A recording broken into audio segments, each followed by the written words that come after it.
నేను ఒక తెలుగు స్టోరీ చెప్పబోతా. అనగనగా అంటే ఒక చాకలి వాడు ఉండేవాడంట.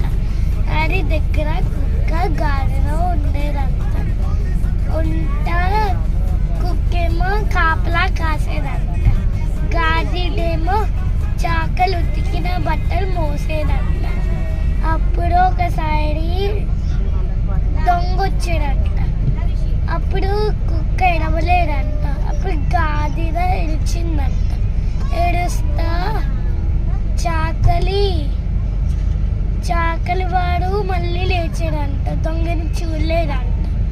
అప్పుడు గాడిని కొట్టేదంట. ఇప్పుడు మోడల్ ఏంటంట, ఎవరి పనులు వాళ్ళే చేయాలి, పక్కన వాళ్ళ పనులు చెయ్యకూడదు. Thank you. Like and subscribe.